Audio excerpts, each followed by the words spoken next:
Hey everybody, and welcome back to my Rams ebook, my personal ebook. This is the part two of the single back formation out of the Rams book, and we're going to get into the single back doubles, and this will be the PA stretch. First play we're going to get into, and we're going to take the B receiver. We're going to motion him left, and we're going to take the running back and block him. And as you can see on the reads here, we're going to go A, Y, B. That's going to be your progressions on this play.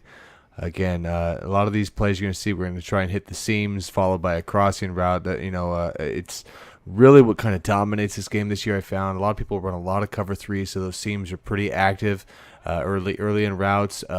Normally, if you don't know, a lot of these, like if you're throwing to say A on this, for example, normally the pass will be a pass lead to the right shoulder, the outside shoulder. It just depends on the coverage, but typically that's where it ends up being. And that then the Y on this play is open quite a bit. I make quite a big many plays with Steve Smith on this one. And again, the delayed one now you're going to be on B is will be open from time to time right there, right there a little bit. Sometimes I do drop back a little bit too far, so the throw ends up being a little bit deeper than it needs to be. But for the most part, that's a decent play because the timing of it's a little bit slower developing. That's why it turns into the third read, of course. But it's kind of nice if you do get good blocking. Sometimes that'll be open right there for a big like 15, 20 yards just on the reception itself.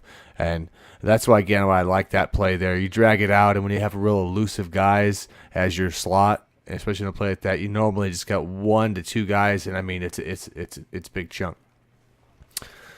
And again, I mean I will probably hit the seam pass more than you guys at the start, and if you're throwing interceptions on that, again, it's really a lot of the pass lead and then just reading the coverage on that. It's open quite a bit, but just make sure you get that down if you haven't already. Now here we are, single back doubles. Now, this is something, if you're not familiar with route swapping, what I'm going to do here is I'm going to take my tight end. This is going to be Gronkowski. I'm going to take him out and put my number 2 in. I'm going to put Gronkowski now as the far receiver on the left. When you got 2 receivers on the left, you can take a tight end and put him in one of the positions, and then basically it'll allow this to happen. I think you might be able to do it with running backs. I typically do it with tight ends. So then you'll see I moved Gronkowski out. This is the single back double set. He is now the outside receiver out there. And then I place the top receiver wherever else I want, if I want to put him on the inside of that time. So what I'm going to do here is I'm going to hit the X button, and then I'm going to hit the L trigger. And you see right there how that route is now on the inside, and it wasn't to begin with. Basically, the 2 receivers on the left have now switched routes, and now I have the route that I want on the inside, which is the X, and that's the route I'm keying on this play. There we go. I put A on a streak and B on a drag. That's how this play develops.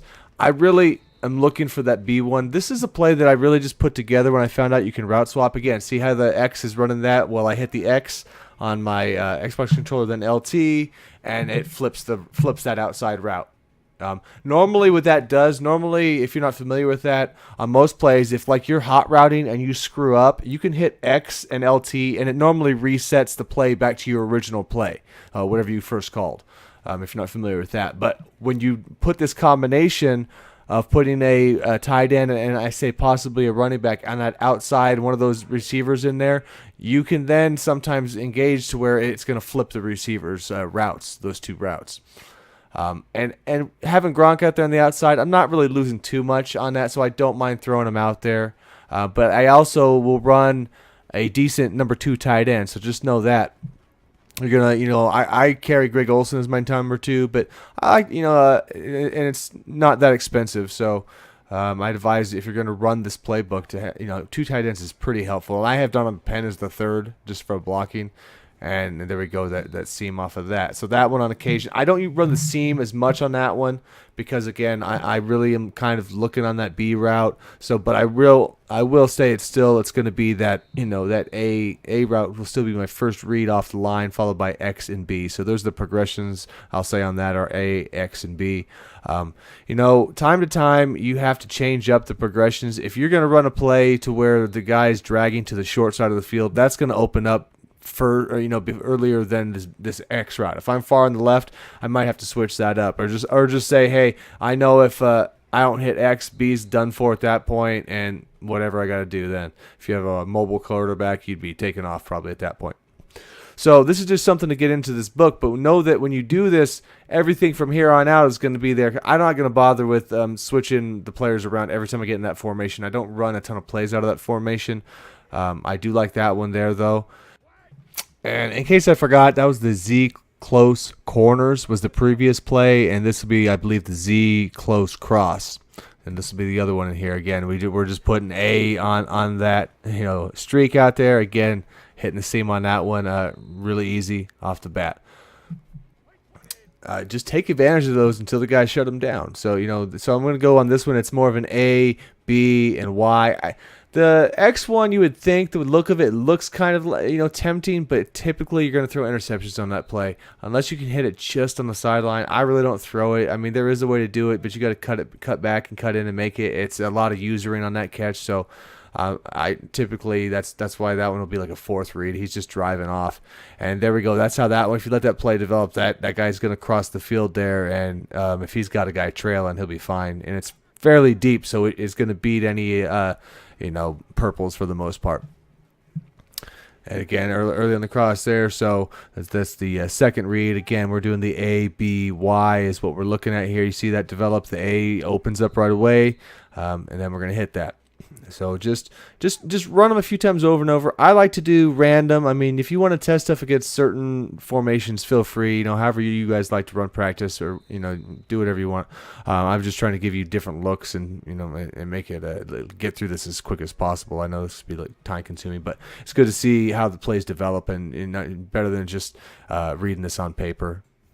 Okay, we have now switched to the PA boot. Again, this is a very similar concepts. We're going to put A on the streak. We're gonna block the running back RB there, and just know there's going to be some similar concepts that come up, and this is a big one throughout a lot of my single back stuff, but it's basically just to give little different variations or placements on these routes so you can continue to run concepts but don't run the same play, the exact play. It's a little bit of twists on these, so that's really going to be helpful, especially head-to-head. You don't want guys keying on exactly what you're doing, and obviously you're going to mix in other stuff in between this. But you don't want to, if people start seeing the same formations, and you're, that's what they'll key on first before anything else. They'll recognize the formation, then they'll recognize the route you run. So you can hit them with these concepts, but I'm changing the routes a bit, and like I say, the depth of some of these receivers are going to be different also on this. And let's see, and there's a few I will run out of the bunch one. The close post, though, this is the single back bunch. This is close post. Probably one of my favorite ones out of here right now. Just the way again, it's a similar concept, though. We're going to take X on a streak, and RB is streaking. And I'm always blocking my running backs. That's just what I like to do. Like I say, you guys can do whatever on plays that allow you to play action or cancel it halfway through. But the thing on this one is with that X receiver and the RB, I'm kind of watching both of them off the line, because the key thing here is you watch the safeties. On certain plays, for example, on that X one, safety has to cover the middle of the field, but he's, let's say, for example, lined up on that side. He'll pull to the middle and have to come back. By then, if you have somebody fast, a good receiver in there, he's going to be behind that play. So when you see that part on that X receiver, for example, it's normally him that gets the real big part on those plays for the bomb. And just be ready to hit that. So I'm going to look at the two guys. This is a kind of a duel here, because I kind of watch in the middle. Let your eyes, just focus on where the play develops, where the coverage is going, and you find the hole right away. Other than that, I'm going to hit A followed by B. The B down that sidelines is normally a real big. You go hit the deep one. The B on the sidelines is normally a really great play if you have enough blocking and develops long enough. I'll normally end up even throwing an up pass lead. So as he's going up, he turns upfield. You can get some really big yardage on that one also. So. And this A, again, just depending on the coverage they're doing, you're going to be fine on that. And that's, again, that's why I recommend the Steve Smiths or Antonio's in there. I mean, guys that really can get the ball and be quick and elusive, make a guy miss, and get the yardage. That's a really key position in this. Even more so than, like, the number one, like I say, I hit him on a couple deep ones for the most part, and a couple deeper drags he'll come across. The 2 is a really, really good, more possession receiver, but that's just the kind of way you want to build the guys for this book. And again, because of those type of seam passes I throw, again, for all the guys, really catching traffic's a must. So just get that combination in the players you choose. It's always going to play a little differently, of course, also in practice mode. You know that compared to this. But again, these plays work. They're tested. You can check the videos out. You will find these in there. And on that one, it's the other side breaks open. So again, that's always a quick hitter. And now, if you're hitting those seams, I'm not going to, in the game and they're working, I'm not going to keep going right to that one. Just know that's the ones I'm going to mix up. I'm going to try and find other plays in there, obviously runs and other stuff in there. I don't, you don't need guys jumping that first route. But again, don't force the pass, and it's not an issue. Even if he jumps that, as long as you're reading the route, your progression, just to say, you're going to be fine. And that's just something to really get, I just feel it's a really good thing to key on here. Okay, and now this is the, again, the single back bunch, halfback angle. This is more a 5 to 10 yard play, or, maybe on some third downs or goal line situations. I like to pull this one out. I only really use mainly the two reads, the tight end right off the bat.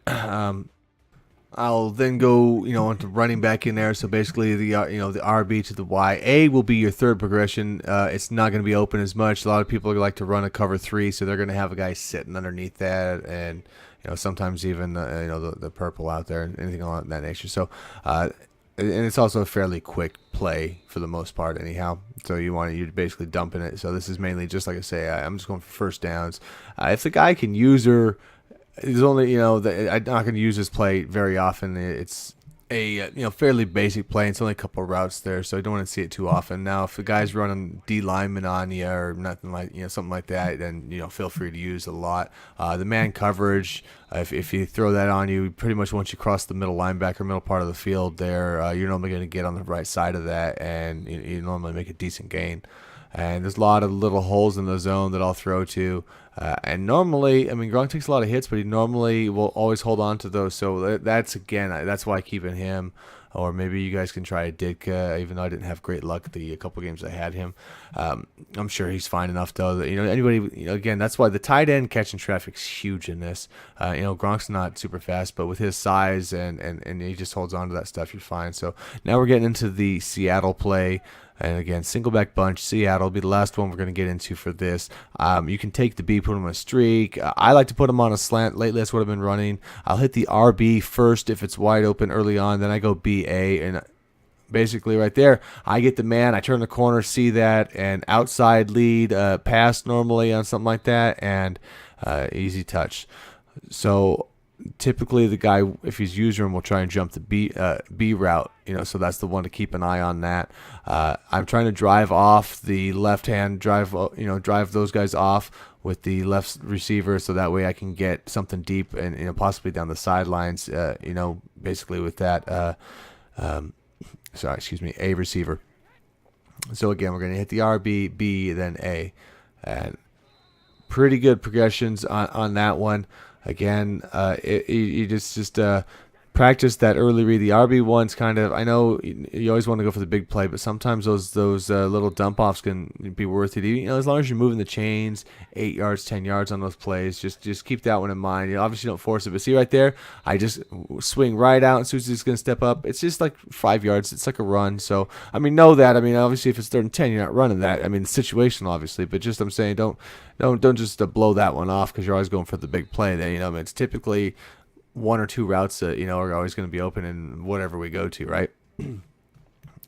And I guess one more here, and this will be the single back bunch close mesh corner. That's what we're going to be running on this again. And this one again, it's just concept stuff. A lot of mesh concepts you'll see. I'll take the RB, put on a streak on this one. As long as I'm getting A or RB streaking out of these, I will mix this stuff up.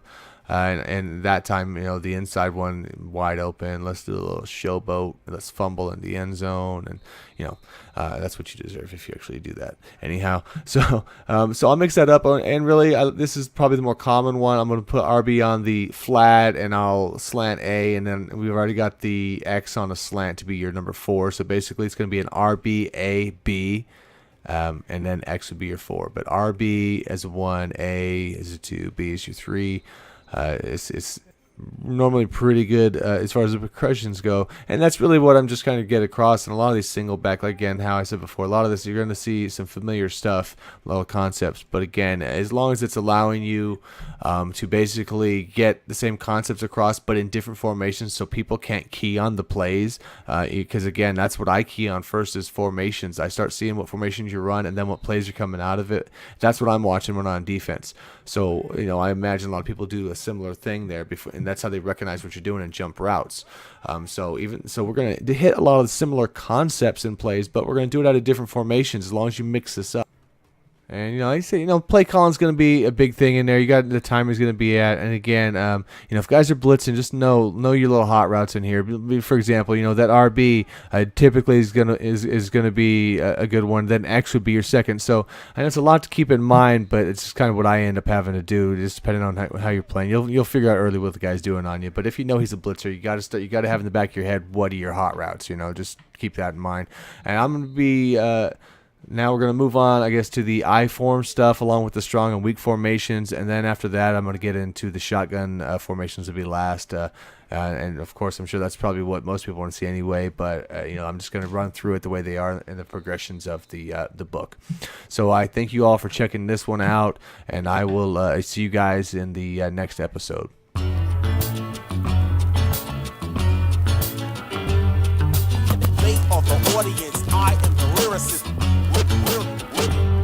From the hopscotch to the stepping stone, in and out and around the zone, inside the mind, through the barrel, the time to write a poem.